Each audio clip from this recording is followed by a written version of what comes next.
আমার চ্যানেলে তোমাদের সকলকে স্বাগত। আজ আমরা ক্লাস 5-এর রায় ও মার্টিন প্রশ্নবিচিত্র থেকে পরিবেশের দ্বিতীয় পর্যায়ক্রমিক মূল্যায়নের প্রথম স্কুল সলভ করব।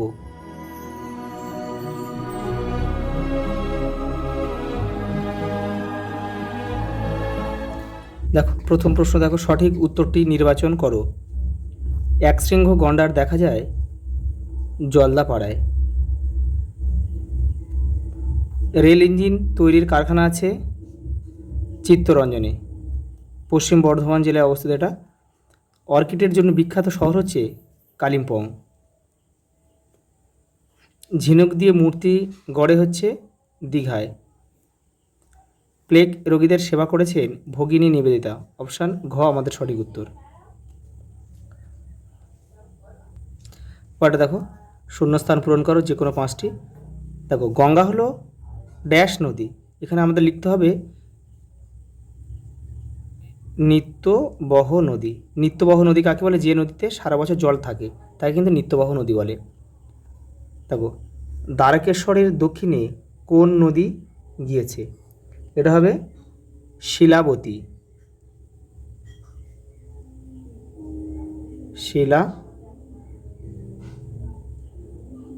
শিলাবতী নদী গিয়েছে।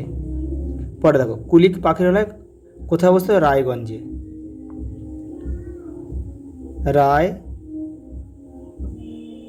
রায়গঞ্জে অবস্থিত। দেখো পরেরটা দেখো, বক্সা অরণ্যের প্রবেশদ্বার হলো, এটা হবে আলিপুরদুয়ার।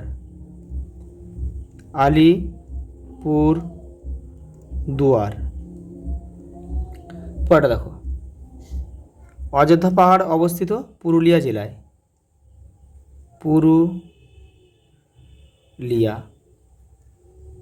পরেরটা, শিশু দিবস পালন করা হয় কার জন্মদিনে? জওহরলাল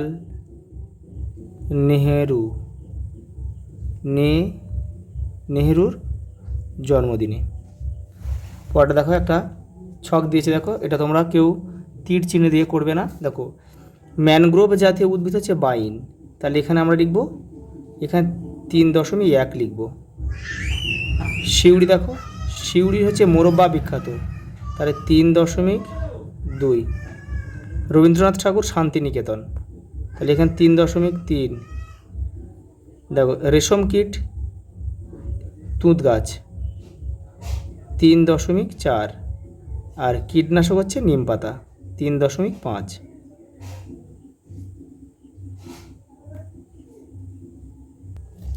পরের প্রশ্ন দেখো, এক কথায় উত্তর দাও।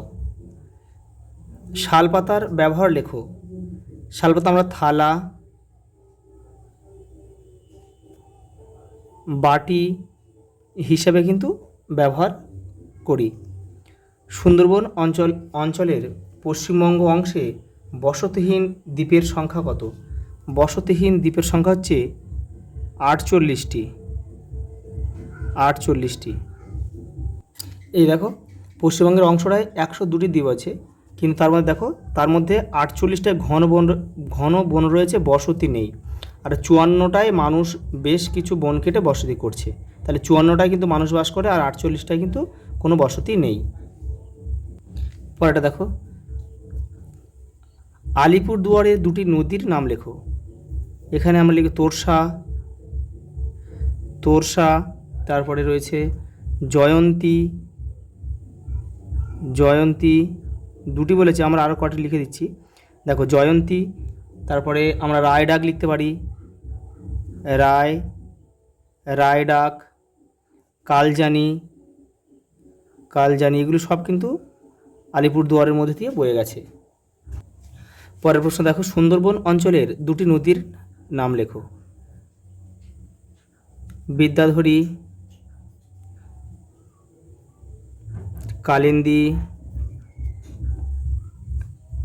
রায়মঙ্গল,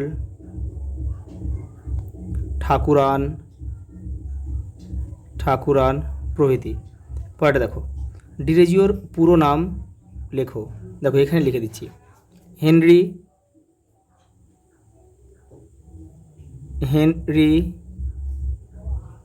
লুই, ভিভিয়ান, ডিরোজিও,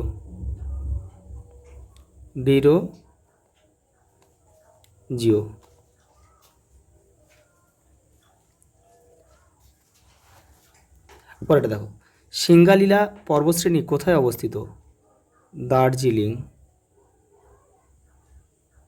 দার্জিলিং জেলায় সিঙ্গালীলা পর্বতশ্রেণী অবস্থিত। পরের প্রশ্ন দেখো, নিচের প্রশ্নগুলির সংক্ষেপে উত্তর দাও। দেখো, প্রথম প্রশ্ন, পশ্চিমবঙ্গের সবচেয়ে উঁচু পর্বতশৃঙ্গের নাম লেখো। এর উচ্চতা কত? সান্দাকফু হচ্ছে পশ্চিমবঙ্গের সবচেয়ে উচ্চতম শৃঙ্গ। এর উচ্চতা হচ্ছে 3630 মিটার। দেখো, হারভেস্টার কি, এর ব্যবহার লেখো। এই দেখো, হারভেস্টার কি, এর ব্যবহার একসঙ্গেই লেখা রয়েছে। দেখো, যে আধুনিক যন্ত্রের সাহায্যে ধান কাটা ও ঝাড়াই করা হয় তাকে হারভেস্টার বলে। কাজটা কি, ধান কাটা, ঝাড়াই মাড়াই সবই করা হয় কিন্তু এই একই যন্ত্রের সাহায্যে। পরেরটা দেখো, ডিভিসির পুরো নাম কি? Damodar valley corporation. কেন তৈরি করা হয়েছিল? বন্যা নিয়ন্ত্রণ,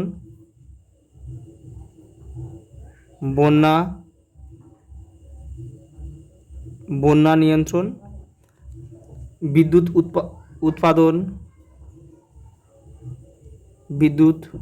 উৎপাদন, সেচ ব্যবস্থা উন্নতি করার জন্য কিন্তু এই ডিভিসি তৈরি করা হয়েছিল। দেখো, পরেরটা দেখি। পরে দেখো, নিত্যবহ নদী বলতে কী বোঝো? যে নদীতে সারা বছর জল থাকে তাকে নিত্যবহ নদী বলে, যেমন গঙ্গা,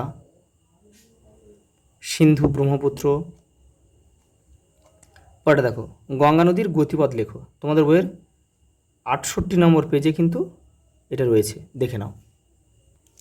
দেখো, উত্তরাখণ্ড রাজ্যের গঙ্গোত্রী হিমবাহের গোমুখ গুহা থেকে এর শুরু, মানে গঙ্গার। উত্তরপ্রদেশ, বিহারের মধ্যে দিয়ে এসে পশ্চিমবঙ্গের মুর্শিদাবাদ জেলায় ঢুকেছে। তারপর দুটো ভাগ হয়ে গেছে। বেশি চওড়া ধারাটা চলে গেছে বাংলাদেশের ভিতর দিয়ে, তার নাম পদ্মা। আর অন্য ধারা পশ্চিমবঙ্গের ভিতর দিয়ে গেছে, এই ধারাটার নাম হচ্ছে ভাগীরথী। হুগলি জেলায় এর নাম হচ্ছে হুগলি নদী। শেষে ডায়মন্ড হারবার, হলদিয়া পেরিয়ে আরও দক্ষিণে গিয়ে বঙ্গোপসাগরের সাথে মিশেছে। দেখো, লাস্ট প্রশ্ন, লুপ্তপ্রায় মাছ কাকে বলে? উদাহরণ দাও, দেখে নাও। দেখো, যে সকল মাছ আগে প্রচুর পরিমাণে পাওয়া যেত কিন্তু বর্তমানে পরিবেশের পরিবর্তন ও অতিরিক্ত শিকারের ফলে সংখ্যায় অনেক কমে গেছে এবং ভবিষ্যতে পুরোপুরি হারিয়ে যাওয়ার আশঙ্কা রয়েছে, এদের লুপ্তপ্রায় মাছ বলে। দেখো, উদাহরণ হিসেবে আমরা ন্যাদোস, খলসে, শোল, বোয়াল, পুঁটি প্রভৃতি বলতে পারি।